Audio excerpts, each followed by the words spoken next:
Tu te rappelles, Samuel? Je t'ai dit que le monde spirituel est un monde invisible d'esprits en perpétuel combat, et chaque esprit appartient à un royaume.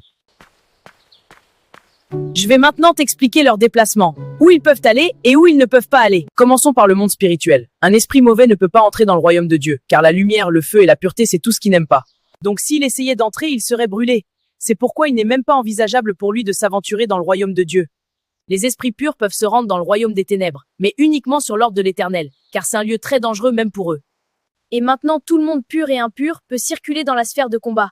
Je te dirai après pourquoi ils combattent. Et dans notre monde, comment agissent-ils? Viennent-ils sur la terre? Les esprits, qu'ils soient bons ou mauvais, peuvent se manifester dans le monde physique de deux manières, visibles ou invisibles. Toi et moi, nous faisons partie de ces esprits en forme humaine, envoyés sur terre avec une destinée. Ainsi, parmi nous, certains sont des anges, possédant un corps et une âme et un esprit. Tout comme le Seigneur envoie des anges humains, Satan envoie aussi des démons sous forme humaine pour semer le mal. De nombreux esprits vivent aussi dans notre monde sous une forme invisible. Nous sommes constamment entourés par ces esprits invisibles. Waouh, donc il y a des esprits ici? Oui, il y a des esprits autour de nous. Certains sont bons et nous protègent comme les anges. On ne les voit pas. Là où tu es assis, tu es avec un ange qui te protège et te garde de tout mal. Il part partout où tu vas.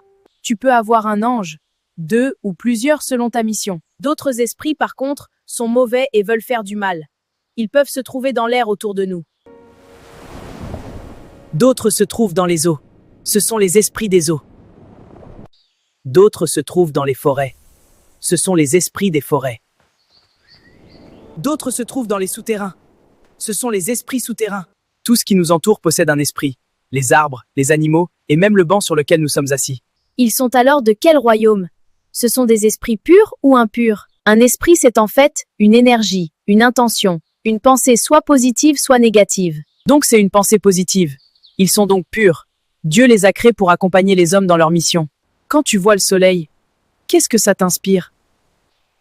Ça m'inspire la joie, la paix, et ça, ce sont les fruits du Saint-Esprit. Lorsque tu vois un fruit ou un animal, cela t'inspire quelque chose de bon, car tu peux t'en nourrir et recevoir de l'énergie. Ainsi, les arbres et les animaux accomplissent leur destinée. Le plan de Dieu pour eux ne change pas, donc ils sont purs. L'eau également par nature est pure. Ce qui est naturel reflète ce que Dieu a établi. Mais lorsque tu t'en détournes, tu entres dans la rébellion contre Dieu et tu deviens impur. Depuis la création du monde, l'ennemi s'est rebellé afin de contrecarrer les plans que Dieu avait établis pour le monde. Donc il utilise ce qui fait sa force, comme la peur, la manipulation et le mensonge, pour prendre possession d'un corps et dévier sa nature ou sa destinée. L'eau nous apporte l'énergie vitale. Mais si des esprits impurs y habitent, ils la rendent impure. En la buvant, tu peux tomber malade. Cette maladie serait alors la manifestation de ces esprits impurs. Et ils peuvent aussi t'influencer car ils agissent sur les émotions.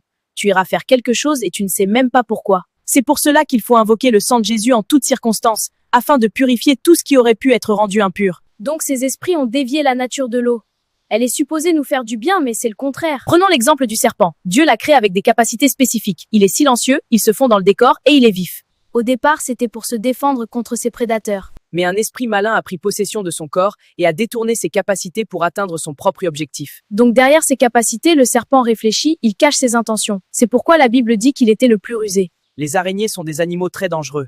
Pour l'instant, je ne vais pas expliquer de quelle manière l'ennemi les utilise. Pour les animaux, l'ennemi les possède en jouant uniquement avec leurs émotions. Ils n'ont pas vraiment la capacité de fermer les portes. C'est pourquoi certains animaux sont possédés d'esprits humains. On parle souvent de totems. Pour les hommes, c'est différent. Un esprit prend possession d'un corps humain de différentes manières. Le plus souvent, c'est à cause du péché. Et quand tu pèches, tu ouvres les portes à l'ennemi. Et quand l'ennemi prend le contrôle de ton corps, il peut te détourner de ta destinée et faire de toi ce qu'il veut. Ils peuvent influencer ta vie de telle sorte que tu aies des enfants de pères différents ou que tu tombes dans l'alcoolisme. Et tu peux passer toute ta vie à suivre leur plan et non celui de Dieu. Le monde des esprits va bien au-delà de ce que l'esprit humain peut comprendre. Dans les parfums, il y a des esprits. Dans le son, sur une image, sur un texte, sur une application, partout. Par exemple, si je décide de faire une photo destinée à projeter un esprit de séduction.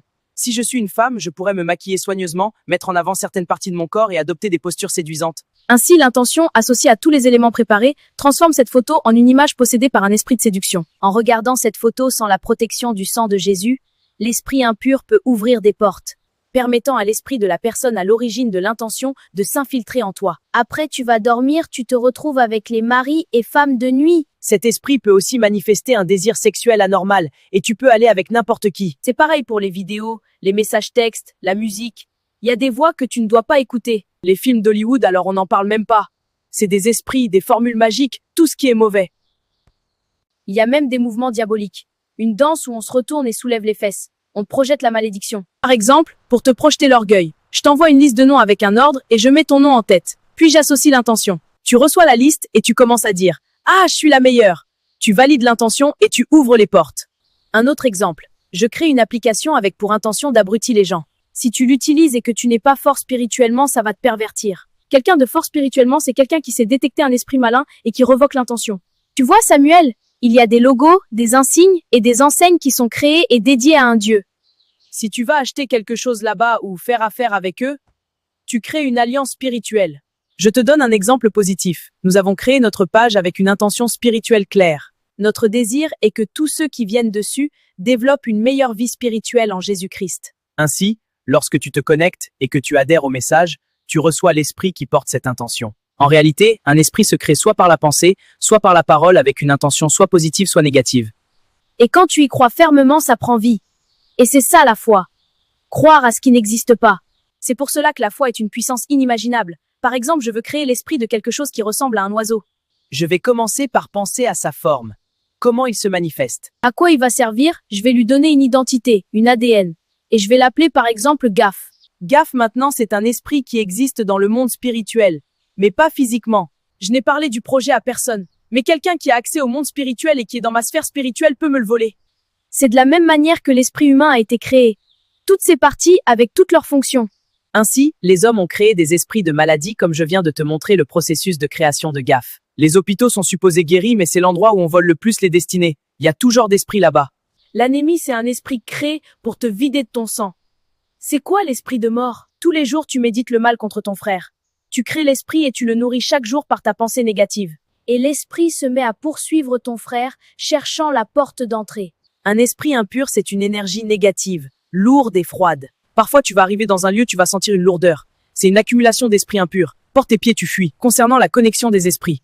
Une personne peut être en Inde et il possède une autre personne en Afrique. Elles sont dans deux espaces géographiques différents et elles ne se connaissent pas. Étant donné que la personne A qui est en Inde vit dans le corps d'une personne B autour d'elle en Inde. Et la personne B connaît une personne C en Afrique. Donc A peut aussi infiltrer C à travers B, si C a des portes ouvertes.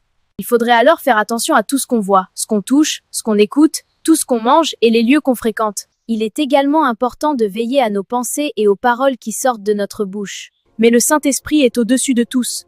Rien n'arrive sans son approbation.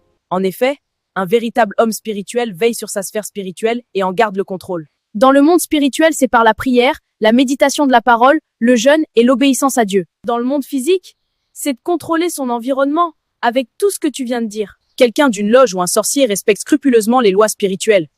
Mais c'est pas le cas des chrétiens. C'est eux qui prient uniquement quand ça ne va pas. C'est eux qui sont dans le péché. C'est eux qui vont dans le monde. Les chrétiens sont beaucoup dans un état qu'on appelle mort spirituelle. Ils n'ont pas d'intimité avec Dieu. C'est la raison pour laquelle on nous domine. Parce que l'ennemi réussit à prendre ce qui est à nous. Puis on dira que Jésus n'existe pas. Ou qu'il est impuissant. Comment le nom au-dessus de tout nom peut-il être impuissant? Si bien que ce sont les loges qui contrôlent le monde. Il est temps que notre royaume se lève.